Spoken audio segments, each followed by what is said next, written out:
Γεννήθηκε στο Ηράκλειο της Κρήτης, γόνος αριστοκρατικής οικογένειας. Ο πατέρας της ήταν εκδότης τοπικής εφημερίδας, πολύ ματσό και μπερμπάτης. Από τα 5 κορίτσια του, η ηρωίδα μας ήταν η μικρότερη, αλλά η πιο άτακτη. Την έκλεισαν 11 χρονών στις Καλόγριες, όπου έκανε τα πρώτα βήματα στην καριέρα της. Τις νύχτες κρατούσε ένα λιχνάρι και διάβαζε κάτω από τα σκεπάσματα ερωτικά μυθιστορήματα. Ένας άνθρωπος που έχει μέσα της πολλές κόντρες. Έπαψε να είναι καλόγρια στα 18 της χρόνια, όταν παντρεύτηκε ένα πανέμορφο δικηγόρο, ένα παιδαρά. Ήταν η εποχή που οι Γερμανοί κατέλαβαν την Κρήτη. Ο πατέρας της έφυγε στη Μέση Ανατολή. Ήταν υπουργός τύπου στην εξόριστη κυβέρνηση. Οι Γερμανοί συνέλαβαν τον παιδαρά και τον έστειλαν σε ένα στρατόπεδο συγκέντρωσης. Η ηρωίδα μας βγήκε από τη φυλακή εγκυμονούσα. Γέννησε ένα κοριτσάκι. Την πήραν οι αντάρτες και επί 4 μήνες με το μωρό στην αγκαλιά γυρνούσε ανάμεσα στα βουνά. Την ξανασυνέλαβαν και την έστειλαν στην Αθήνα. Για καλή της τύχη, εκείνη την ημέρα ηχούσαν οι καμπάνες της απελευθέρωσης. Είναι ένας άνθρωπος που στην ζωή του είναι φοβερά γενναίος. Έζησε για 20 περίπου χρόνια σε ένα ερείπιο, στην Πλάκα, κοντά στη Μητρόπολη. Από τους δικούς της δεν δεχόταν να πάρει λεφτά και έκανε διάφορες δουλειές του ποδαριού. Από πολίτρια σε αρωματοπολείο μέχρι υπάλληλος ορομίστια στο γραφείο τύπου του επιτελείου της αεροπορίας. Δεν την κάναν μόνιμη διότι ο προϊστάμενός της έλεγε ότι δεν μπορεί να συντάξει ούτε μία πρόταση.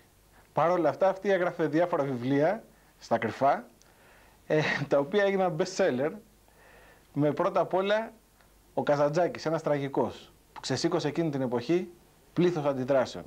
Αξίζει τον κόπο να διαβαστεί και αξίζει τον κόπο πράγματι πολλά από αυτά που λέει να εφαρμοστούν και να γίνουν πράξη. Παραιτήθηκε από το Γενικό Επιτελείο της Αεροπορίας όταν έγινε η Χούντα. Ήθελε να πάει στο εξωτερικό. «Τι δουλειά κάνετε?» τη ρώτησε ο υπάλληλος όταν πήγε να ανανεώσει το διαβατήριό της. «Δημοσιογράφος». «Α, πρέπει να μας φέρετε ένα χαρτί από την Ένωση Συντακτών».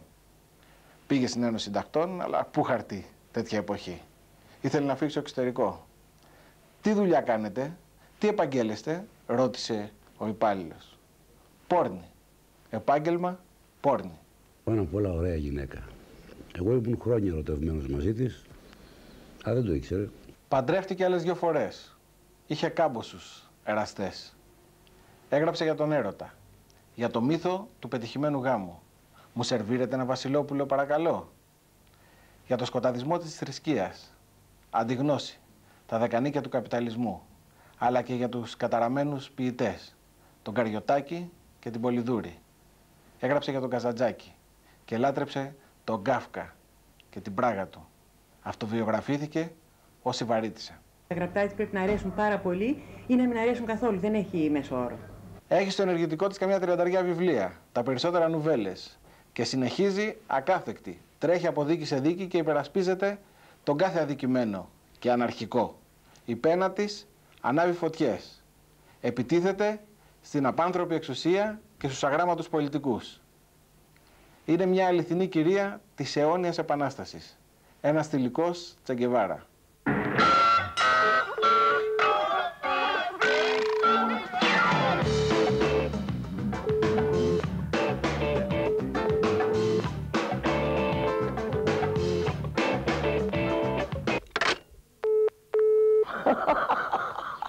Γιατί τόσο χαρούμενο ύφος?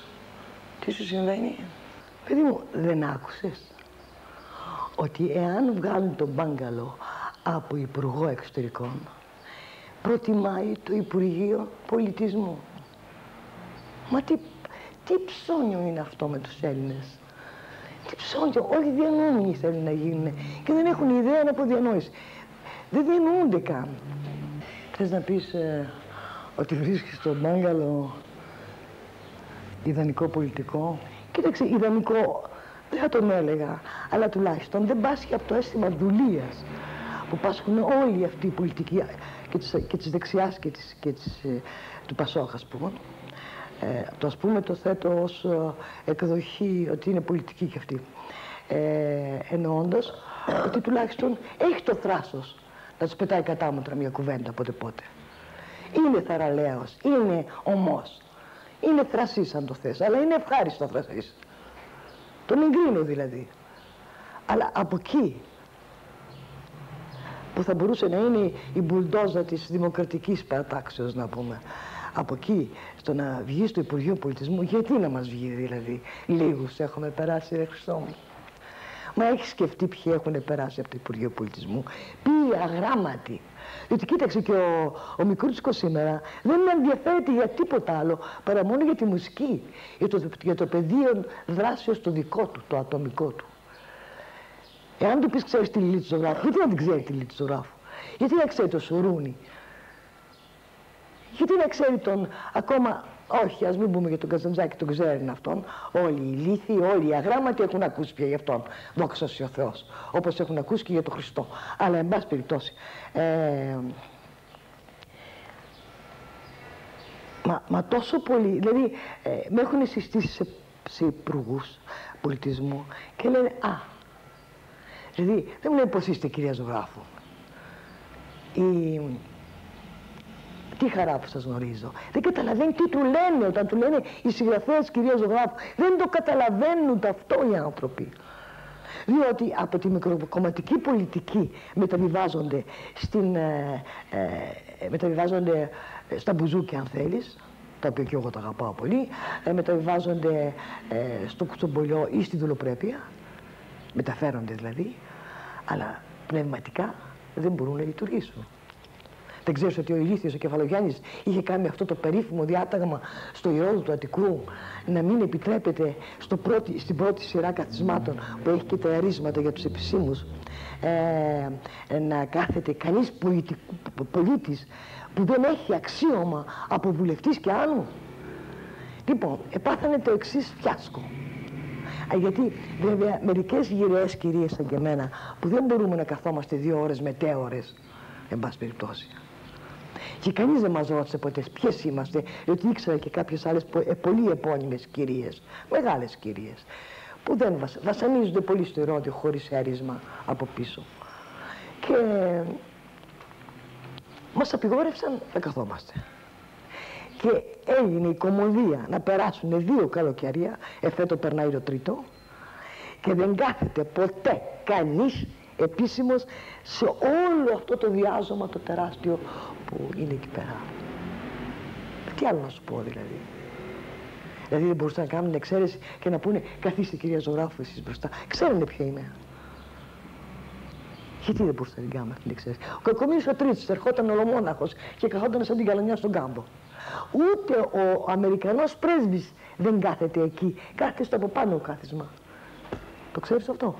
Να λοιπόν, που σε μαθαίνω γράμματα στην ηλικία μας. Θυμάσαι το χρονογράφημα του Μαντέου προχτές, που ήλπιζε, ο καημένος που ήλπιζε ότι η ανώτερη τη τάξη και η κυβερνητική παρατάξη, οι θύνοντες, μπορεί να έχουν διαβάσει τα μυθιστορήματα των μεταναστών μας στην Αυστραλία και στη Βραζιλία. Άκουσον τον αθώο, τον υπέροχο του Μαντέο, τι φαντάζεται και τι ονειρεύεται. Φυσικά η ιστορία των μεταναστών μας είναι μια χωριστή ιστορία ζωής για το έθνος μας. Πάρε τους γκασταρμπάιτερς της Γερμανίας, πάρε αυτή την δυστυχισμένη, την τραγική γενιά του 60-61, που το μεγαλύτερο ρουσφέτη που μπορούσε να προσφέρει ένας υπουργός τότε για ψήφους, ξέρεις τι ήτανε? Να υπογράψει την άδεια μετανάστευσης του συζύγου, του αδερφού, του γιου. Από τους γκασταρμπάιτερς της Γερμανίας έχουν προηγηθεί, όπως ξέρεις, οι Αυστραλιανοί, οι Νεοζηλανδοί, οι Αμερικανοί, στα υπόγεια των κουζινών όλων των εθνών και όλων των αυτών. Λοιπόν, από αυτούς τους ανθρώπους, και βέβαια υπάρχουν κάποιοι νεοέλληνες στη Σουηδία, από αυτούς έχουμε βγάλει πάρα πολύ ωραίο υλικό. Ένας συγκλονιστικός ανάμεσά τους είναι και ο Ηλίας ο Κοροβέσης, ο οποίος είναι πάρα πολύ σημαντικός συγγραφέας και ένας αληθινός αγωνιστής της ελευθερίας. Είναι το πρώτο νούμερο που βασανίστηκε με τα τελειότερα όργανα βασανισμού, με τους ηλεκτρισμούς στο πέος του κλπ, με τα ηλεκτροφόρα σύρματα στις φυλακές της Χούντας. και είναι και ο πρώτος που βγήκε, κατάφερα και τον βγάλανε στην Ευρώπη, άμα τον βγάλανε, και έγραψε εκείνο το συγκλονιστικό βιβλίο που έγραψε, το οποίο, να φανταστείς, τότε, εμείς δεν το ξέρουμε αυτά, τότε το Εξπρές το γαλλικό έβγαλε ολόκληρη επιφυλίδα, 24 σελίδες, απόσπασμα από το βιβλίο του Κοροβέση. Είμαστε τόσο αδιάφοροι, τόσο σκύλοι στη συνείδηση, που πήγα ένα βράδυ σε ένα σπίτι φίλων που ήταν υποτίθεται διανοούμενοι και τους είπα, παιδιά, θα σας μεταφράσω αυτό το συγκλονιστικό κείμενο. Και όσο τους το μετέφραζα, ένιωσα ότι με μισούσανε, ότι τους ενοχλούσα, ότι τους έκανα θηρία από απελπισία, διότι δεν φιλναφλούσαν, δεν τους άφηναν να φτηνολογούν, να φλιαρούν ανόητα. Κατάλαβες. Δηλαδή μέσα σε διανοούμενο κόσμο μου τυχε αυτό που υποσχερίζεται πως είναι διανοούμενος, θέλω να πω. Λοιπόν, θέλω να πω με αυτό ότι ο Μαντέος ο Καημένος βέβαια ερωτήθηκε και πάρα πολύ σωστά και πάρα πολύ συγκινημένος για αυτά τα συγκλονιστικά βιβλία. Βέβαια, από αυτόν τον κόσμο τον αμόρφωτο που φεύγει, τους χιλιάδες όμως, τους χιλιάδες, βγαίνουν 2-3 οι οποίοι γράφουν βιβλία πραγματικά συγκλονιστικά. Εγώ είχα διαβάσει κάποια βιβλία το 68 που ήμουν στο Παρίσι τότε με τη Χούντα, τα οποία ήταν συναρπαστικά. Τα είχαν μεταφράσει στα γαλλικά. Πρόσεξε το αυτό. Εμείς δεν ξέρουμε τίποτα. Εμείς ήμασταν υποψίαστοι. Εμείς δεν έχουμε φτιάξει ειδικό τμήμα ιστορίας στο Υπουργείο Πολιτισμού ή στο Υπουργείο Παιδείας, ή στο οποίο να περνάμε αυτή την μορφή της λογοτεχνίας μας, που είναι ταυτόχρονα και ιστορία. Θα ήθελα πολύ να είχαμε, πριν πεθάνω, έναν υπουργό παιδείας που να έχει διαβάσει ελληνική λογοτεχνία. Ελληνική λογοτεχνία, παιδί μου, την ιστορία μας την ξέρει κανείς. Τη σύγχρονη μας ιστορία. Από το τέλος του πολέμου, το 1944, από το 1945 πες, έως τις ημέρες μας που μιλάμε τώρα, δείξε μου έναν πολιτικό που να γνωρίζει ελληνική ιστορία και όχι αρχαία ελληνική, όχι Θουκυδίδη, όχι Ηρόδοτο, όχι Πατσανία, όχι. Από το 21 και κάτω. Θες από το 21, θες από το 200, από το 1900 και πέρα. Και δόθε. Δεν ξέρει κανείς τους τίποτα. Ξέρεις ότι υπάρχει ένας συγγραφέας Σιμόπουλος, Κυριάκος Σιμόπουλος, ο συγκλονιστικότερος ιστορικός που έχει βγάλει η Ελλάδα ως τώρα. Διότι στα παλιά χρόνια οι ιστορικοί, μπορεί να ήταν Παπαρηγόπουλος και όλοι αυτοί, μπορεί να ήταν σημαντικοί, αλλά δεν είχαν την ευχέρεια της βιβλιοκρισίας, της συγκριτικής λογοτεχνίας και ιστορίας. Δεν ήξεραν γλώσσες. Αυτός λοιπόν ο Κυριάκος Σιμόπουλος, ο οποίος είναι ένας άνθρωπος νέος σχετικά. Νομίζω δηλαδή πως είναι πιο νέος από μένα, έτσι φαντάζομαι, εγώ τον φαντάζομαι, γιατί είναι τόσο ζωντανό το γράψιμο του και τόσο απίθανο, δεν τον γνωρίζω προσωπικά βέβαια. Αυτός ο άνθρωπος έχει δώσει ιστορικά στοιχεία της γενικής μας ιστορίας τόσο συγκλονιστικά που εάν τα διαβάζεις κλαις από πόνο. Πώς κλαίνε οι θυρωρίνες όταν κάνουν και βλέπουν τη λάμψη, έτσι κλαις εσύ άμα διαβάζεις ελληνική ιστορία και το καταλαβαίνεις αυτό το πράγμα. Λοιπόν, εμείς από παντού είμαστε κυκλωμένοι, από παντού είμαστε ταπεινωμένοι, από παντού είμαστε μπλοκαρισμένοι. Πάντα δηλαδή θα πρέπει να έχουμε υπόψη μας, να είμαστε καχύποπτοι και να ξέρουμε την ιστορία τόσο καλά που να καταλαβαίνουμε πότε ετοιμάζεται κάτι εις βάρος μας. Όλα είναι ετοιμασμένα εις βάρος μας. Και οι Βαλκανικοί πόλεμοι και η Μικρασιατική καταστροφή, όλα είναι ετοιμασμένα. Και η Χούντα είναι ετοιμασμένη που απέβλεπε στην Κύπρο να πάρει την Κύπρο κλπ. Να δώσει την Κύπρο στους τούχους. Θέλω να πω ότι τίποτα και τώρα πρέπει να είμαστε πάρα πολύ ανήσυχοι. Πάρα πολύ ανήσυχοι. Ποιος Έλληνας πολιτικός ξέρει ότι η Λίσταρχη ήταν η περίφημη εκτελεστές της Επανάστασης, δηλαδή αυτοί που έφτιαξαν την Επανάσταση του 1921, αυτοί που τη λειτουργήσαν, οι διάδοχοί τους που πήραν τα όπλα των πατεράδων τους και των αδερφών τους και συνέχισαν να πάνε στα βουνά. Και ύστερα βέβαια πήγαν τους Άγγλους.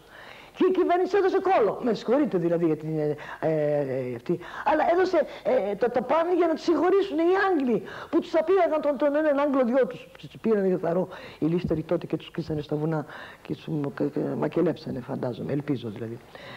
Δεν θυμάμαι ακριβώς γιατί είμαι και εγώ πια πολύ μεγάλη και έχω διαβάσει πάρα πολλά πράγματα στη ζωή μου. Λοιπόν, θέλω να σου πω ότι αυτούς που ονόμασαν λίσταρχους, οι οποίοι αναγκαστικά ήταν σκληροί, αλλά μετήχαν στην ελληνική ιστορία. Ήτανε του Μακρυγιάννη παιδιά. Το καταλαβαίνεις αυτό το πράγμα? Είναι δηλαδή αυτή, πώς να σου πω, η σφραγίδα, η μορφή που έδειχναμε και στους κομμουνιστές. Δηλαδή, όταν δεν μας άρεσε κάποιος, έλεγαμε κομμουνιστής είναι αυτός ο μπαγάσας, παράτα τον, ή πολέμησέ τον, ή πιάστονε, ή γκρέμισέ τον, εν πάση περιπτώσει. Έτσι γράφεται η ιστορία στην Ελλάδα, χωρίς γνώση της ιστορίας. Είναι αμόρφωτοι, δεν έχουν καμία παιδεία, δυστυχώς. Πες μου στο Θεό σου, Λίλη, έτσι, σε ό,τι ξέρω, γιατί δεν θέλησες ποτέ να δεχτείς εξουσία, οποιαδήποτε μορφή εξουσίας σου πρόσφεραν? Κοίταξε, θα σου απαντήσω αμέσως. Θέλω να κάνω μια διόρθωση γιατί να μην αδικούμε κάποιους. Είπα προλίγου, σου έλεγα προλίγου Ηλία Κοροβέση. Μιλούσα για τον Περίκλη του Κοροβέση, όπως κατάλαβες. Έτσι. Λοιπόν, γιατί να δεχτώ εξουσία, γιατί δεν δέχτηκα εξουσία? Δεν μου λες, έχεις την εντύπωση ότι μπορεί ένας άνθρωπος που έχει κάποια ουσία στη ζωή του να μπει σε αυτά τα λιμνάζοντα νερά, να κάνει τι έργο, να προσφέρει τι? Να αναστηλώσει τον κόσμο? Φαντάζομαι ότι έχετε τις ουτοπίες, ή να εξισωθείς μαζί τους, να γίνεις το χείριστον παράδειγμα του κόσμου τούτου? Τι θα με συγκινούσε? Και έπειτα απέναντι σε ποιους θα είχα μία εξουσία? Απέναντι σε ποιους, σε ρωτάω? Σε αυτούς τους υπουργίσκους, τους βουλευτάκους, τους μούπους, τους σούπα? Καλά, αλλά ακαδημαϊκός, γιατί δεν δέχτηκες? Είσαι αστείος με τον Θεό. Γιατί να γίνω ακαδημαϊκός? Να πάω σε ένα γυροκομείο όπως είναι σήμερα η Ακαδημία, η οποία απλώς νομίζω ότι όλοι αυτοί που γίνονται ακαδημαϊκοί, αν εξαιρέσεις ελάχιστους, δεν έχουν καμία ουσιαστική αξία. Ήρθε και μου το πρότεινε ο καημένος ο Σουρούνης και μου είπε θα κάνεις καμία κίνηση. Ο πολύ καλός αυτός συγγραφέας, ο πολύ νέος συγγραφέας και πάρα πολύ αξιόλογος, και ήρθε και μου πρότεινε αυτό. Να δεχτώ να μπω όλοι στην Ακαδημία, γιατί επειδή έχω κύρος και είμαι αξιοσέβαστο πρόσωπο σαν συμπεριφορά ζωής, σαν συγγραφέας, σαν άνθρωπος, αυτό θα βοηθήσει τους νεότερους να με ακολουθήσουν. Και είπα ποτέ δεν θα σας δώσω τέτοιο παράδειγμα. Ποτέ δεν φιλοδοξούσα να σας δώσω τέτοιο παράδειγμα, να είναι η φιλοδοξία σας όλοι και όλοι να καταλήξετε στην Ακαδημία. Αγωνιστείτε με τα χέρια σας, με τα κούτελά σας, με το στήθος σας, με την καρδιά σας και με την πένα σας, αν μπορείτε. Και πες μου, δεν έχεις ποτέ μετανιώσει μέσα σου που δεν δέχτηκες κάποιο αξίωμα, που δεν γνώρισες κι εσύ αυτή την, ας την πούμε, τη χαρά της δόξας? Έλα, πες μου, μεταξύ μας είμαστε. Κοίταξε, αν δεν είχα πετύχει σαν συγγραφέας, εάν δεν μ' αγαπούσε τόσο το κοινό, και το τόσο είναι πάρα πολύ, το ξέρεις καλά. Κατάλαβες, εάν δεν δεχόμουν ένα αξίωμα, θα μου το δίνανε. Το αξίωμα το πήρα μόνη μου. Καταξιώθηκα μόνη μου απέναντι στο πλήθος, απέναντι στο λαό, και με τη συμπεριφορά μου, την αδέκαστη, και με την αναρχικότητά μου, που συμπαραστάθηκε πάντα στους ανθρώπους όταν ήταν ανάγκη,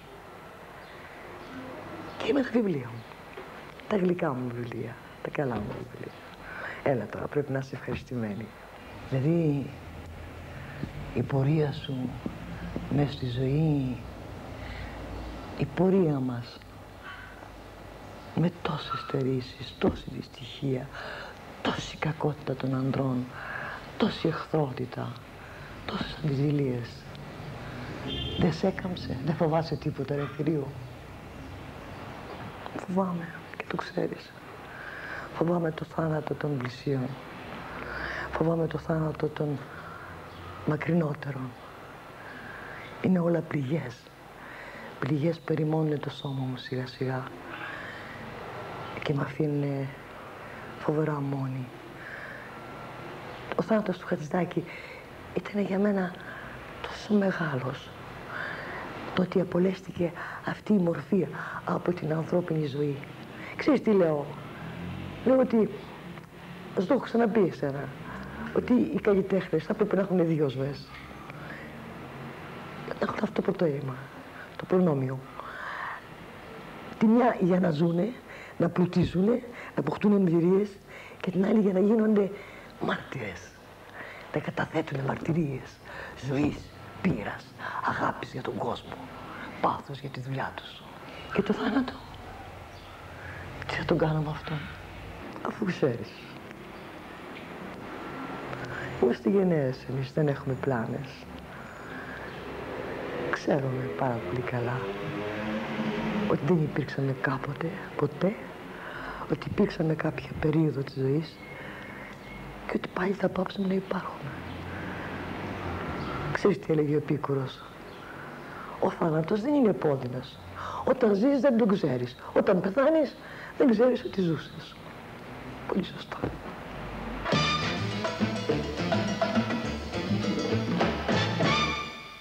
Παρόλες τις κοσμογονικές αλλαγές που συνέβησαν στον πλανήτη μας, ένας μύθος ετών παρέμεινε. Ο μύθος του Βασιλόπουλου, που κυριεύει τις καρδιές, τις ψυχές των μικρών κοριτσιών. Κυρία ζωγράφου, ελπίζω να δεχτείτε όση ώρα διαρκεί συνέντευξη να είμαι το Βασιλόπουλό σας. Είστε το πρώτο. Δεν είχα ποτέ προηγούμενος. Δεν είχατε ποτέ Βασιλόπουλο? Όχι, δεν είχα πλάνες. Είχατε 3 άντρες, νόμιμα, 3 συζύγους, Ναι. και αρκετούς από ό,τι έχω διαβάσει εραστές. Ναι, όσους με επιθύμησαν. Όσοι σας επιθύμησαν, δεν είπατε σε κανέναν όχι ποτέ? Όχι, έκανα τις επιλογές μου. Είχατε ποτέ ταυτοχρόνως 2 εραστές? Ποτέ. Ποτέ, γιατί κοιτάξτε, τον εραστή τον εξέλεγα, τον επέλεγα εγώ. Λοιπόν, δεν υπήρχε λόγος να τον απατώ, να είμαι πρόστιχη μαζί του, να τον απογοητεύσω. Όσο τον ήθελα, τον είχα ολόκληρο, έτσι, αυτούσιο. Ήταν πολύ ωραίο. Τον πρώτο σας άνδρα δεν σας τον επέβαλαν? Ποτέ. Κοιτάξτε, εγώ μιλάμε τώρα για μια εποχή που... Ήσασταν στις Καλόγριες? Κορίτσια, όχι, είχα τελειώσει. Με είχαν πάρει από τις Καλόγριες, διότι είχε ξεκινήσει ο πόλεμος. Λοιπόν, καταλαβαίνετε, ήταν μια εποχή που τα κορίτσια ερωτευόντουσαν από το παράθυρο. Δεν έκαναν επαφές με τους άντρες. Πέρναγε από κάτω από το παράθυρο? Πέραγε από κάτω από το παράθυρο του σπιτιού. Ήταν ένας πολύ όμορφος δικηγόρος. Πολύ ωραίος άντρας. Πολύ ωραίος νέος, στο στυλ σας. Και ερωτευτήκαμε και στα δασκάλα του πιάνου μου έφερε τα γράμματά του. Μετά, μόλις το παντρευτήκατε όμως, σας τον πήραν και τον πήγαν σε στρατόπεδο συγκέντρωσης? Όχι, ζήσαμε 3 χρόνια. Είναι το μεγαλύτερο όριο που έζησα με άντρα. 3 χρόνια? 3 χρόνια είναι πάρα πολλά. Ήτανε πάρα πολλά. Τον πήγαν στη Γερμανία σε στρατόπεδο συγκέντρωσης? Ναι. Και σας πήραν οι αντάρτες με ένα μικρό και κοριτσάκι? με σώσανε με το μωρό, το οποίο είχα γεννήσει στη φυλακή, και με σώσανε και με βγάλανε στο βουνό, όπου σώθηκα, επέζησα. Και από τους άντρες που έχετε γνωρίσει, ποιον θυμάστε περισσότερο? Τους θυμάμαι όλους με πολύ τρυφερότητα. Γιατί με αγάπησαν πάρα πολύ. Είχαμε άγρια πάθη, άγριες στιγμές. Δεν μπορώ να σας πω ότι προτιμώ κανέναν. Ή να σας πω και το άλλο, επειδή είσαστε Όταν πολύ λέω νέος. τους άντρες που γνωρίσατε, εννοώ και τον Καριωτάκη, γιατί είναι ένας άντρας που έχετε ασχοληθεί πάρα πολύ μαζί του. Εννοώ και τον Καζαντζάκη. Ναι. Ναι, καλά. Έχετε ασχοληθεί στα βιβλία σας. Με αυτούς ασχολήθηκα μάλλον από μια τεράστια στοργή που είχε μέσα της και λύπη. Τον Καζαντζάκη όμως τον κρεμίσατε. Δεν τον κρέμισα. Κοιτάξτε, σήμερα όλοι αναγνωρίζουν ότι είχα δίκιο. Σήμερα όλοι οι οποίοι καταπιάνονται ξανά με τον Καζαντζάκη το παραδέχονται αυτό το σημείο. Γιατί αυτή ήταν η τραγωδία του Καζαντζάκη. Ένας μεγαλοειδεάτης του εαυτού του, ο οποίος όμως δεν μπορούσε να πραγματοποιήσει μια ασήμαντη πράξη για τον μπακάλι του, για τον μπακάλι της γωνίας. Έχετε γράψει ένας ακροβάτης πάνω από το άπειρο. Ναι. Και συμφώνησε με αυτά που λέγατε η Γαλάτια. Ναι, η Γαλάτια με κάλεσε και μου είπε να με γνωρίσει και μου είπε πολύ ωραία πράγματα. Και τότε, από ό,τι διάβασα, και ο Γιώργος Παπανδρέου, ο γέρος της Δημοκρατίας. Και ο Γιώργος Παπανδρέου, ναι. Και ο Γιώργος Παπανδρέου. Πάντως, δεν ξέρω, κάτι σας τραβάει στα βιβλία σας, στο Καζαντζάκη, στον Γκάφκα, στον Καριωτάκη. Ναι. Σε αυτούς τους προβληματικούς. Είναι τραγικές φυσιογνωμίες όλοι τους.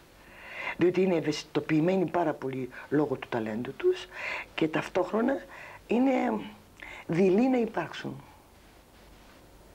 Αυτό είναι ομολογουμένο. Είναι δειλοί. Είναι σημαντικό. Και ο Καριωτάκης είναι ο πιο δειλός. Ο Καριωτάκης ήταν και πολύ καταπιεσμένος από το σπίτι του, αφενός, και αφετέρου είχε τη δυστυχία να κολλήσει τη σύφυλλη πολύ νέους και τότε αυτά τα πράγματα δεν γιατρευόντουσαν. Και η Πολυδόρη γιατί τον ερωτεύτηκε, μια φοβερή γυναίκα, πανέμορφη. Να, για την Πολυδόρη ίσχυε αυτό που είπατε το Βασιλόπουλο. Το Βασιλόπουλο του παραμυθιού. Για την Πολυδόρη αν το λέγαμε... Το 21 δηλαδή. Αν το λέγαμε σήμερα, ναι. Στο σήμερα, είναι αυτό που λέμε πάρτα άρρωστη. Δηλαδή οι άντρες που τρέχουν πίσω από τις γυναίκες που τους κάνουν καπρίτσα, που τους παιδεύουν κλπ. Εδώ έχουμε την αντίθετη περίπτωση. Δεν νομίζω ότι αγαπάτε πια οι άντρες νοσηρές γυναίκες. Δεν νομίζω ότι αγαπάτε νοσηρές γυναίκες. Σας αρέσουν οι ζωντανές, οι ζωηρές, οι χορευταρούδες, οι γελαστές κοπέλες. Αυτές τις παντρευόμαστε και τρέχουμε πίσω από τις νοσηρές. Μπα, δεν το ήξερα αυτό. Δεν το ξέρετε. Η Αναστασία απέδειξε και η τηλεθέαση που είχε ότι οι άντρες αυτό επιθυμούμε. Ναι. Πάντως η Πολυδούρη, πώς να το πω, είχε πάρα πολλούς εραστές, ήταν πανέμορφη κλπ. Και πήγε σε αυτό τον κιτρινιάρι, σε αυτό τον κοκαλιάρι, σε αυτό τον προβληματικό, τον κομπλεξικό όπως το λέτε. Ναι, γιατί τη μάγειρη ποιησή του. Εκεί ισχύει αυτό που σας είπα, το Βασιλόπουλο του παραμυθιού. Το οποίο δεν είχε σημασία αν ήταν ωραίο ή δεν ήταν. Τον αγαπούσε πραγματικά πάρα πολύ. Και πραγματικά έγινε φυματικιά και πέθανε εξαιτίας του. Και ο Καζαντζάκης...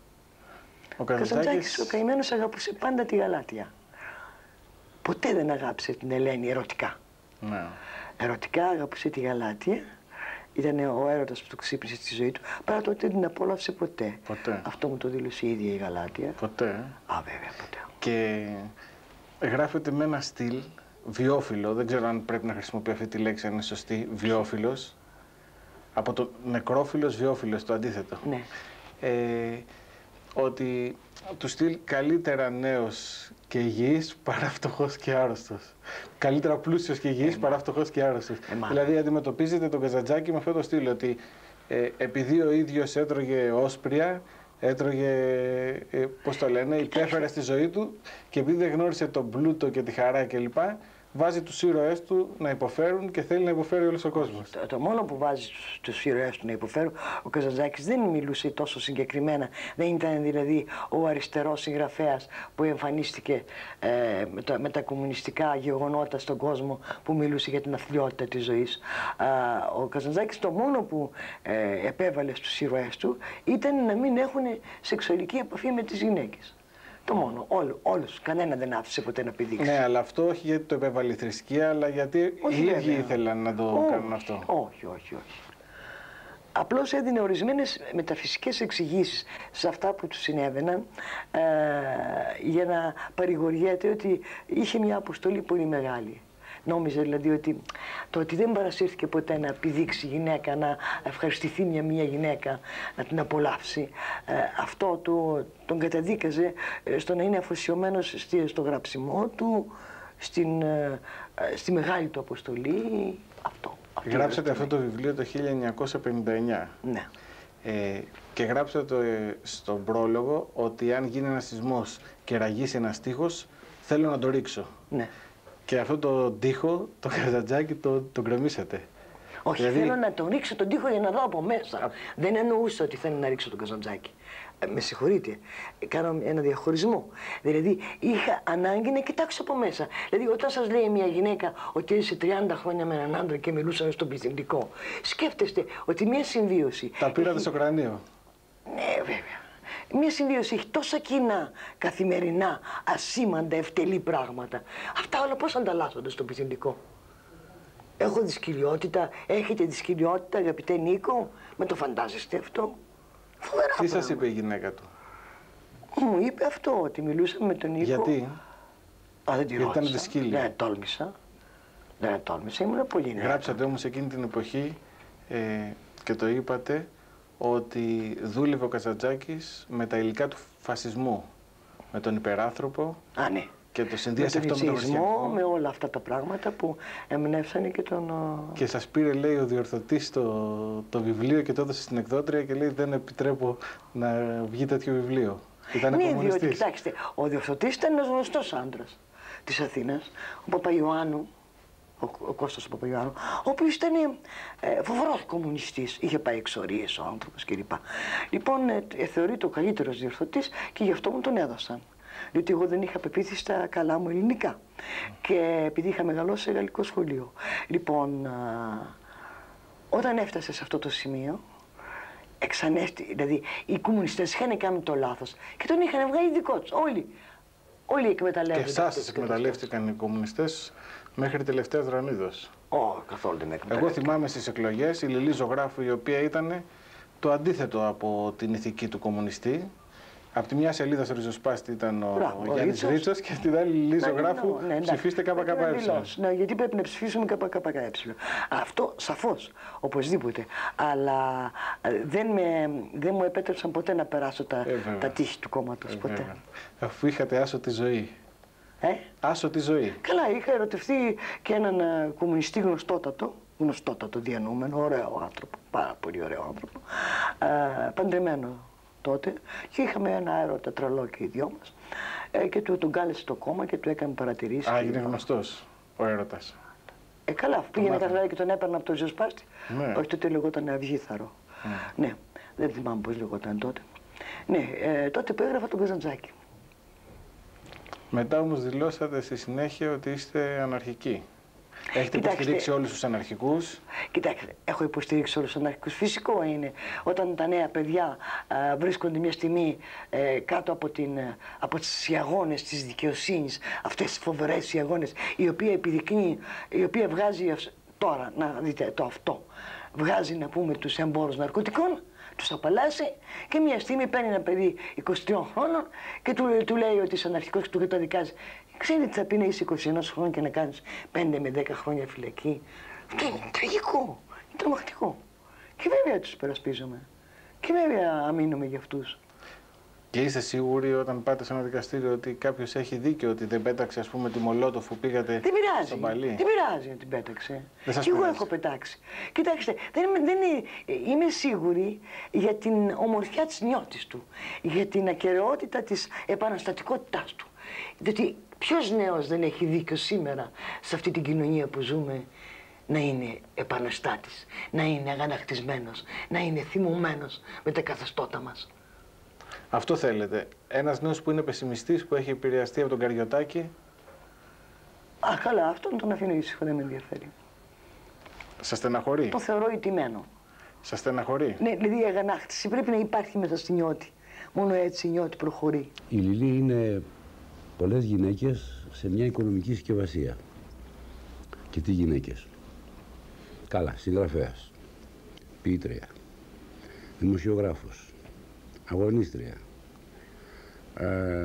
συμβαρίτισσα, αθυρόστομη, λιχούδα, μπορεί να καταπιεί ένα ολόκληρο Βασιλόπουλο μέσα σε 5 λεπτά της ώρας. Και πάνω απ' όλα ωραία γυναίκα. Εγώ ήμουν χρόνια ερωτευμένος μαζί της, αλλά δεν το ήξερε. Τη γνώρισα πολύ κοντά τα τελευταία χρόνια. Και θυμάμαι ένα πάρτι που κάναμε στο σπίτι μας πριν από 4-5 χρόνια. Ήρθε εκείνο το βράδυ, ήταν μια ωραία παρέα. Τι τραγούδι έκανε, το τι είπε. Φλέρταρε, μάλωσε, τα πάντα έκανε. Στο τέλος μέθησε κιόλα και έφυγε πανευτυχής. Αλλά πιο ευτυχείς ήμασταν εμείς που την είχαμε κοντά μας και θα την έχουμε κοντά μας, γιατί η Λιλή είναι ένας σπάνιος άνθρωπος. Μια γυναίκα παλικάρι που λένε, με όλη τη σημασία της λέξης. Και το λέω αυτό γιατί ξέρω πόσο αντιπαθεί τις διακρίσεις μεταξύ των δύο φίλων, αλλά η λέξη παλικάρι είναι γένους ουδετέρου και κολλάει και στο αρσενικό και στο θηλυκό. Η πρώτη γνωριμία, ας το πω έτσι, με τη Λιλή ήταν πριν από κάμποσα χρόνια, όταν άρχισε να στέλνει άρθρα στην εφημερίδα. Η Λιλή είναι από τους ανθρώπους που έχει πολύ ευαίσθητες κεραίες, πιάνει τα μηνύματα και τα φαινόμενα των καιρών και αντιδρά αυθόρμητα. Άρχισε λοιπόν να στέλνει εδώ εκείνα τα ωραία γράμματα που κάνει, τα αδρά, να στέλνει άρθρα και σιγά σιγά καθιερώθηκε περίπου σαν μόνιμος συνεργάτης της εφημερίδας. Εγώ πάντοτε τα περιμένω αυτά τα άρθρα και με ανυπομονησία, γιατί τα θέλω, αλλά και με κάποιο φόβο. Έχει μια γλώσσα που τσακίζει κόκαλα. Καμιά φορά απευθυνόμαστε και στον νομικό σύμβουλο, ρωτάμε τι να κάνουμε, περνάει αυτή η λέξη τώρα, είναι πολύ βαριά. Μην με στρέφουν πάλι στα δικαστήρια. Τελικά λέμε δεν βαριέσαι, η Λιλή είναι τώρα, ποιος θα την πειράξει. Διότι η γλώσσα της είναι αυτό που είπα πρώτη, που τσακίζει κόκαλα. Και στην εποχή μας χρειάζονται τέτοιες γλώσσες. Με τη Λιλή Ζωγράφου γνωρίστηκα όπως γνωρίζονται συνήθως οι συγγραφείς με τους εκδότες, δηλαδή στο γραφείο μου.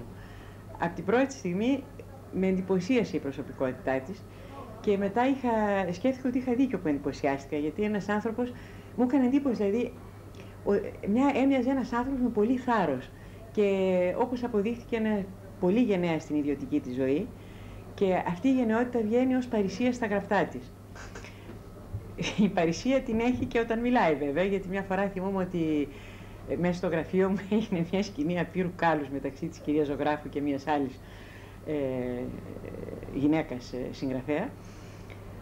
Και βέβαια σε αυτά που είπε είχε δίκιο η Λιλή Ζωγράφου, και ενώ υπήρχαν πολλοί άνθρωποι άλλοι στο γραφείο, κανείς δεν είχε τολμήσει να της τα πει έτσι όπως τα είπε η Λιλή, με ευγένεια αλλά και πολύ ξεκομμένα. Δεν ξέρω τι άλλο να σας πω. Είναι ένας άνθρωπος που νομίζω ότι είναι φοβερά θελκτικός, με αντιφάσεις όπως όλοι οι άνθρωποι, και πολύ έντονες στη Λιλή ίσως και πολύ ακραίες. Και νομίζω ότι η Λιλή πρέπει να είναι από τους ανθρώπους που την αγαπούν φοβερά και τη μισούν φοβερά. Η Λιλή Ζωγράφου είναι ένας άνθρωπος παθιασμένος με τη ζωή και την Ελλάδα. Και λέω άνθρωπος και όχι γυναίκα, γιατί στο σύνολο των βιβλίων της η προσπάθειά της είναι να πείσει τις Ελληνίδες να ξεπεράσουν τα όνειρα και τις ιδέες που μια ανδροκρατούμενη κοινωνία τους επιβάλλει και επιτάσσει. Αξίζει τον κόπο να διαβαστεί και αξίζει τον κόπο πράγματι πολλά από αυτά που λέει να εφαρμοστούν και να γίνουν πράξη. Διάβασα στη συγκριτική μελέτη που έχετε κάνει για την Πολυδούρη και τον Καριωτάκη ότι εκείνη την εποχή διάβαζε η κόρη σας. Ναι. Καριωτάκη είχε επηρεαστεί και λέτε εσείς γιατί επηρεάστηκε τόσο πολύ το παιδί. Βέβαια ήταν 13 χρονών. Όλοι έχουμε περάσει όμως από αυτή τη φάση με τον Καριωτάκη. Ναι, εγώ σε αυτή τη ηλικία ήμουν εσωτερική και δεν είχα επαφή με την ελληνική λογοτεχνία. Η μελαγχολία δηλαδή, η εξειδανίκευση της αυτοκτονίας. Όλοι οι έφηβοι τα περνάνε αυτά. Φυσικά είναι αυτά. Ή πας εκεί ή γίνεσαι αναρχικός. Αντάρτης. Αναρχικός, όχι να ενταχθείς στους αναρχικούς με κάποιο τρόπο. Αντάρτης. Ανταρτεύεις εναντίον του Είναι υγιής αυτή. Αυτή είναι η υγιέστερη. Γιατί αυτό που είναι απογοητευτικό σήμερα είναι η διαφορία των νέων. Είναι τραγικό. Διότι δεν υπάρχει κανένα, πιστεύω, που να μπορείς να τους το προσφέρεις και να το αγωνιστούν. Αν ανταρτεύουν αυτά τα παιδιά όλα τα αναρχικά, αν ανταρτεύουν μόνο από δικό τους κίνητρο, από δική τους αγανάκτηση προσωπική. Εσάς σας έχει κάπως λαιλατήσει το Κομμουνιστικό Κόμμα, ας μην ήσασταν κομμουνίστρια. Όχι, δεν με έχει λαιλατήσει καθόλου το Δεν Κομμουνιστικό υπήρξατε Κόμμα. ποτέ κομμουνίστρια. Δεν ήμουν άξια να είμαι πειθαρχημένη Δηλαδή δεν ήμουν άξια να ταυτιστώ με τους κανόνες, με τους νόμους. Δεν θα μπορούσα να γίνω ποτέ η Αλέκα Παπαρία. Ναι, όχι, όχι. Πώς να το γίνω εγώ αυτό το πράγμα. Ούτε η Μαρία Νταμανάκη, η οποία υπήρξε πολύ σωστή κομμουνίστρια και η οποία όταν με γνώρισε, νεότατη, τότε μετά το Πολυτεχνείο, με στόμπαρε. Δηλαδή δεν ήμουνα ένα πρόσωπο γνωστό στο κόμμα. Ναι. Μετά γίναμε φίλες με τη Μαρία. Κάθε εκλογές σας παίρνανε. Κάθε εκλογές μου κολούσαν. Ναι. Και όταν είχαμε πορείες ειρήνης, όταν τρώγαμε το πολύ ξύλο, με φωνάζανε και μου λέγανε θέλετε να έρθετε κυρία Ζωγράφο στην πορεία, να είστε στην Επιτροπή. Να έρθω. Θα φάτε πολύ ξύλο, το ξέρω. Εντάξει. Ξέραν ότι έχετε γράψει το επάγγελμα πόρνη, ας πούμε. Το επάγγελμα πόρνη τότε ήταν η σύγχρονη εποχή το βιβλιοπωλείο και είχε μια πολύ προοδευτική διευθύντρια μέσα, διευθύνουσα μέσα, η οποία το έβαζε στη βιτρίνα και πήγαν οι κομμουνιστές και διαμαρτυρήθηκαν ότι αυτά πορνό βιβλία θα βάλουμε στη... Συνέβη αυτό το περιστατικό στα αλήθεια, δηλαδή δεν σας δίνανε διαβατήριο γιατί δεν παίρνατε από την ΕΣΥΑ. Ποια ήταν η ένωση τότε? Όχι, γιατί εγώ εδίωνα δημοσιογράφος. Βέβαια η ΕΣΥΑ τότε ήταν τελείως ταυτισμένη με το καθεστώς. Στη δικτατορία. Με τη δικτατορία και τσατίστηκα εγώ. Συνέβη στα αλήθεια αυτό το περιστατικό που περιγράφετε? Είναι Ναι, έσβησα το δημοσιογράφος και έγραψα από πάνω πόρνη ελευθερίων ηθών. Και έγινε τόσο στην Αθήνα. Όλη τη νύχτα τηλεφωνιόντουσαν οι φίλοι μου, με τηλεφωνούσαν. Μου λέγανε θα σε πάνε το πρωί στο Συγκρού. Και τους λέω: Ρε παιδιά, δεν έχει χιούμορ η Χούντα, δεν μπορεί να με πάει στο Συγκρού. Είχαν πάθει πανικό αντιθέτως, είχαν πάθει μεγάλο πανικό. Και σας είπαν αν έχετε ένσημα, γιατί είστε πόρνη, πώς το πιστοποιείτε? Ναι, να μας φέρετε, λέει δήλωση στην αστυνομία αν έχετε κάνει. Αλλά ήταν πολύ νόστιμο. Έχει κάνει τις περισσότερες εκδόσεις το επάγγελμα πόρνη, νομίζω 32-33. Ναι, τόσες. Δεν ξέρω, δεν θυμάμαι. Τώρα πια τα βιβλία μου έχουν ντουμπλάρει όλες τις εκδόσεις. Εμείς μεγαλώσαμε, εγώ, το 1974 με τα δεκανίκια του καπιταλισμού. Αυτό είναι βιβλίο. Ναι. Αυτό είναι βιβλίο. Αλλά αυτό που έκανε το μπαμ ήταν το επάγγελμα πόρνη. Αυτό είναι έργο ζωής. Με συγχωρείτε, σε σύγκριση με το επάγγελμα πόρνη, η αντιγνώστητα δεκανίκια του καπιταλισμού που έχει κάνει 15 εκδόσεις περίπου και έχει πουλήσει 40.000 αντίτυπα, είναι πάρα πολύ σημαντικό. Ναι, πολύ. Ένα δοκίμιο δηλαδή 500 σελίδων που έχει κάνει τόσα βιβλία είναι πάρα πολύ σημαντικό. Εκτός από κομμουνίστρια, εντός εισαγωγικών, ήσασταν και... Δεν είχα ποτέ τη χάρη να είμαι κομμουνίστρια. Ναι, παρολίγων κομμουνίστρια. Ήσασταν και παρολίγων φεμινίστρια, δηλαδή είχατε μια ιδιότυπη τοποθέτηση για την καταπίεση... Με ενοχλούν οι φεμινίστριες. Ναι. Με ενοχλούν οι φεμινίστριες. Κάτω οι φεμινίστριες ζήτω οι γυναίκες, αλλά είχατε μία σε όλα σας τα βιβλία, σε όλα σας τα δοκίμια, σε ό,τι έχετε γράψει, ναι. Χρησιμοποιείτε σαν κυρίαρχη αντίθεση την αντίθεση άντρας-γυναίκα. Η οποία είναι φυσική. Φυσιολογική μάλλον. Ήτανε. Γιατί τώρα έχουμε πρόβλημα. Γιατί έχουμε πρόβλημα? Οι άντρες. Γιατί έχετε πρόβλημα? Δεν έχουμε, η αρενοπότητα δεν υπάρχει πια. Οι περισσότεροι έχουν αισθητική ανεπάρκεια. Έγραψε μια Γαλλίδα ένα βιβλίο. Ναι, το ξέρω. Το έχετε υπόψη σας? Το ξέρω. Την έχω σημειώσει εδώ. Το φοβερό είναι ότι οι νέες γυναίκες δεν βρίσκουν εραστές. Η Μπαντεντέρ, τη γνώρισα που ήρθε. Η ανδρική ταυτότητα. Αυτή είναι ενός νομικού γνωστού στη Γαλλία. Το περίφημο Μπαντεντέρ που μας έβγαλε το διάταγμα τότε με τα Σκόπια Θαρό ή με την Κύπρο. Κάτι λοιπόν, υπουργός είναι. Όταν το κυκλοφόρησε το βιβλίο, περίμενε να υπάρξει μεγάλη αντίδραση από τους άντρες και έγινε το αντίθετο. Σχεδόν κλαίγανε στους ώμους της. Και τα νεαρά κορίτσια δεν βρίσκουν κάποιον. Συγχωρείτε, αλλά οι Γάλλοι δεν ήταν ποτέ αυτό που λέμε πηδιχταράδες. Οι Γάλλοι. Έχω ζήσει πολύ στη Γαλλία. Αυτό δεν το είδα. Αλλά δεν το έγραψε για τους Γάλλους. Α, όχι, με συγχωρείτε. Έβγαλε το Ανδρολογικό Ινστιτούτο. Όταν γράφεις ένα δοκίμιο για το σεξ και για το φύλον, για τα φύλλα, πάντα έχεις υπόψη σου τους άντρες του περιβάλλοντος σου, τους άντρες του λαού σου. Έχει αλλάξει η εποχή. Το ξέρω. Δεν σας διαμαρτύρονται τα νεαρά κορίτσια ότι δεν βρίσκουν εραστές? Τα νεαρά κορίτσια δεν βρίσκουν εραστές. Ξέρω πάρα πολλές κοπέλες οι οποίες είναι νέες, μεταξύ 20 και 30 χρόνων, οι οποίες δεν έχουν εραστές. Και το ακούω και γελάω. Δηλαδή, στην εποχή άρα κατέρευσαν όσα λέγατε. Και για τον κομμουνισμό και για το... Για τον κομμουνισμό τι έλεγα? Αυτά που υποστηρίζετε. Εγώ υποστήριζα τίποτα για τον κομμουνισμό. Εγώ υποστήριζα ότι απλώς η επανάσταση είναι αναγκαία στη ζωή μας. Τώρα, αν είχε το όνομα του κομμουνισμού ή το όνομα του αναρχισμού, δεν έχει σημασία καμιά. Αρκούσε να είσαι επαναστάτης. 1. 2. Δεν καταραίει ο ανδρισμός. Δεν καταραίει. Δεν νομίζω ότι θα καταρρεύσει. Θα έρθουν άλλοι να επιδείξουν. Πού σε αυτόν τον τόπο. Μα δεν ξέρω, Αφρικάνοι, δεν ξέρω ποιοι θα. Αφρικάνοι θα κολλήσουμε AIDS, κυρία Ζωγράφου.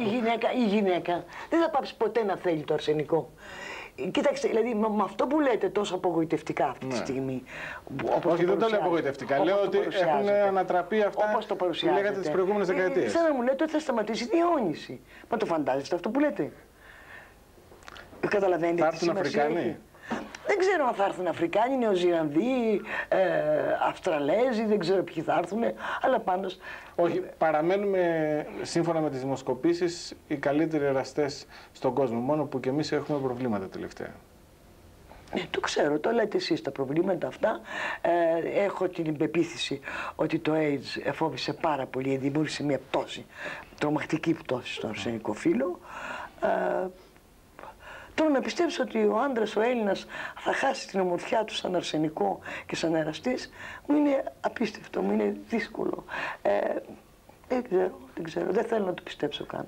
Αν και το βλέπω και βλέπω και τις παραπονούμενες κοπέλες. Κάποτε άκουσα στο ραδιόφωνο μια συζήτηση για την απελευθέρωση της γυναίκας.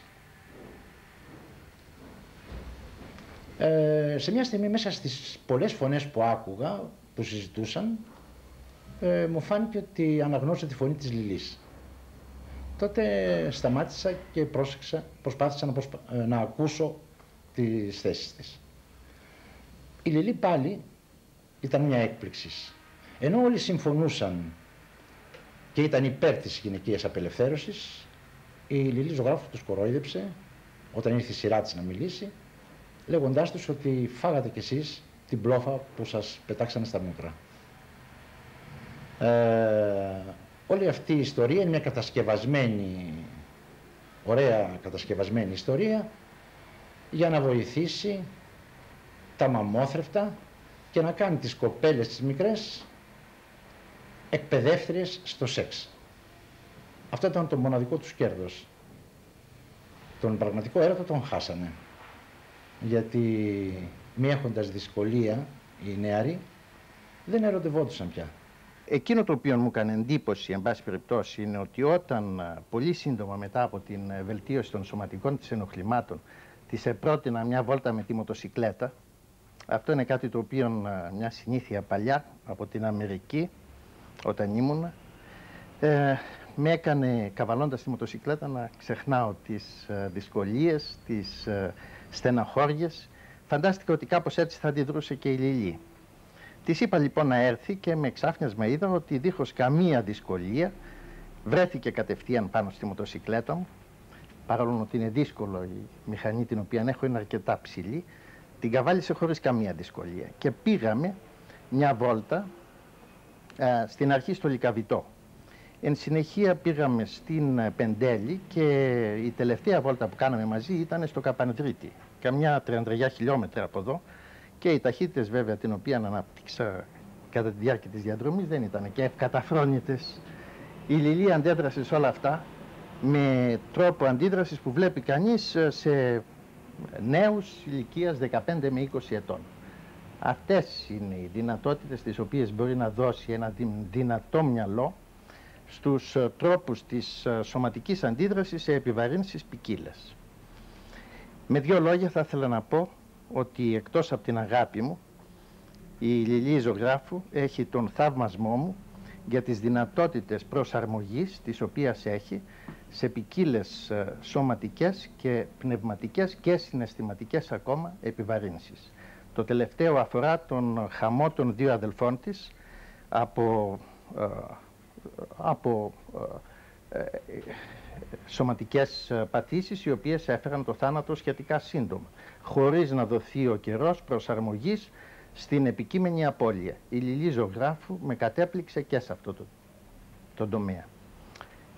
Ελπίζω και εύχομαι πάντα να την έχουμε μαζί μας για να μας δίνει με το μυαλό της το παράδειγμα της σκέψης, της δύναμης, στην αντιμετώπιση των δύσκολων συνθήκων, οποτεδήποτε χρειαζόμαστε να αντιμετωπίσουμε τέτοιες. Τα περισσότερα βιβλία που έχετε γράψει αναφέρονται στον έρωτα. Γιατί είναι πρωταρχικό στοιχείο ζωής. Είναι το πρωταρχικό, Βέβαια είναι πρωταρχικό στοιχείο ζωής. Ο έρωτας κατευθύνει τα πάντα. Και διάβασα, παρακολουθώντας τη βιογραφία σας, σε κάποια στιγμή υποστηρίξατε ότι η Στέλλα, η μαμά της Στέλλας, ήσασταν εσείς. Δεν ήμουν η μαμά της Στέλλας, δηλαδή αυτή που είχα γράψει στη Στέλλα. Ναι. Αλλά η Στέλλα ήμουν εγώ η ίδια. Ναι.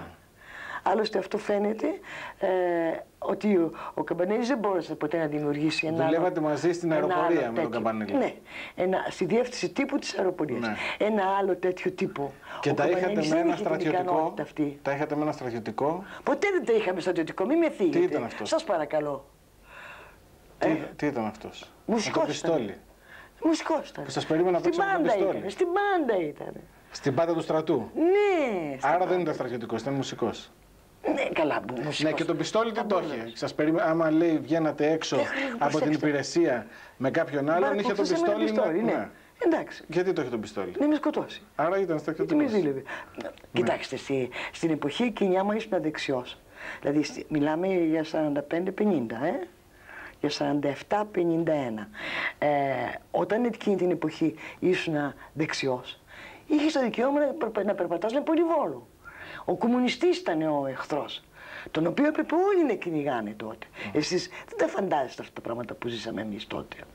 Λοιπόν, ο καθένας που ήταν εθνικόφρον, διότι αυτός ήταν πολύ υπερήφανος για την καταγωγή του, διότι ο μπαμπάς του ήταν και παρατήσατε να πάτε με αυτόν με διευθυντής της μπάντας του βασιλιά, του προηγούμενου βασιλιά.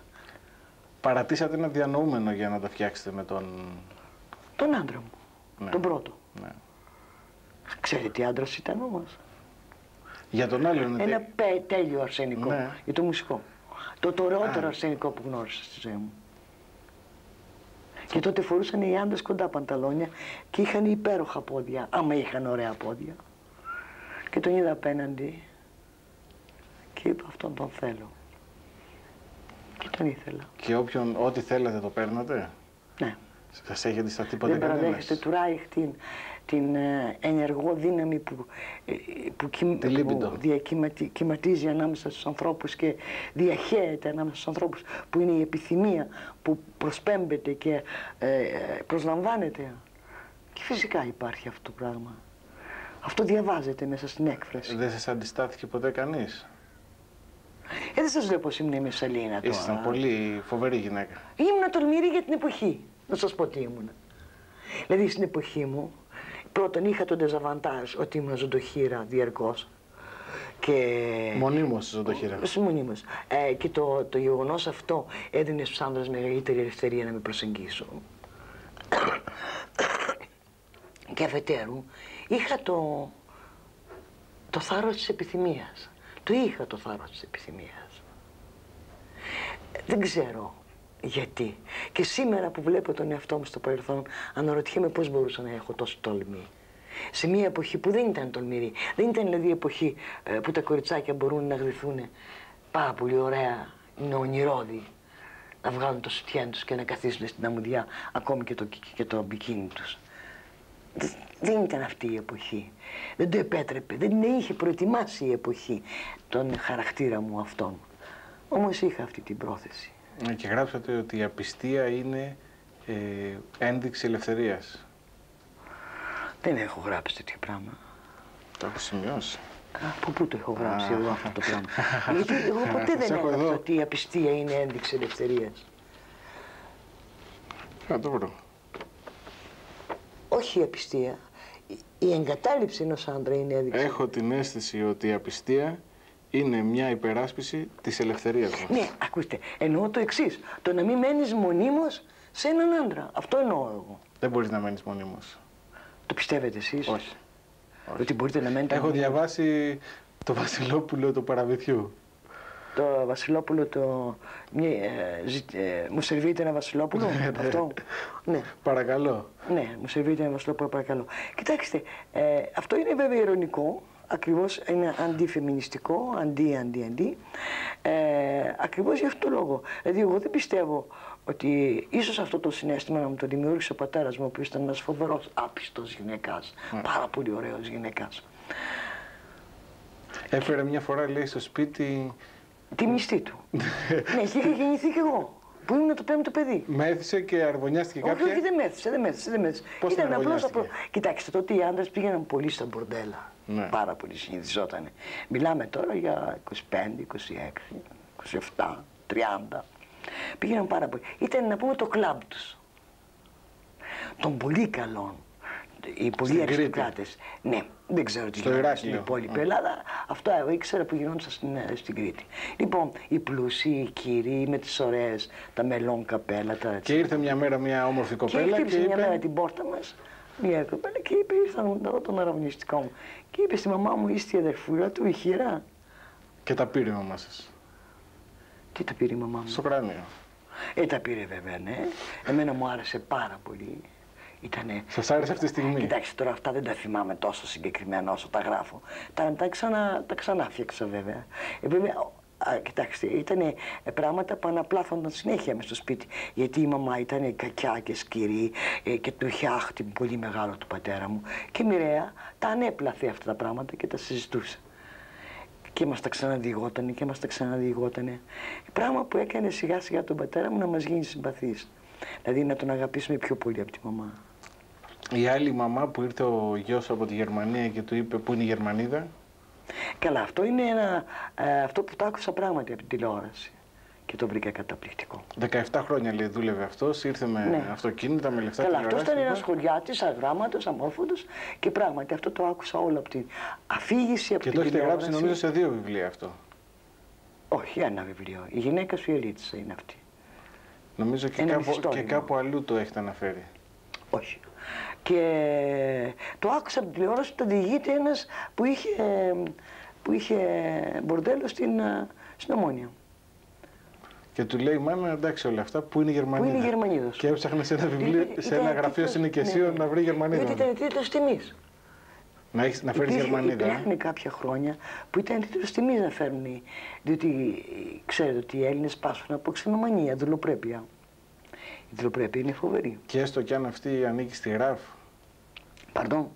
Έστω, λέω, κι αν ανήκει στη ΡΑΦ η Γερμανίδα που θα ερωτευτείς. Στη ΡΑΦ. Μα αυτό δεν το ξέρουν αυτές. Ίσως και να μην θυμούνται και την κατοχή κάνει οι χωριάτισσες.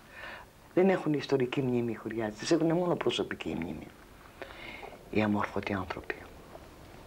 Και εκτός από τον έρωτα, ανακατεύεστε σε ό,τι βρείτε μπροστά σας. Γράφετε συνέχεια για τα πολιτικά. Η πολιτική είναι το δεύτερο κομμάτι της ζωής μου που με ενδιαφέρει πάρα πολύ.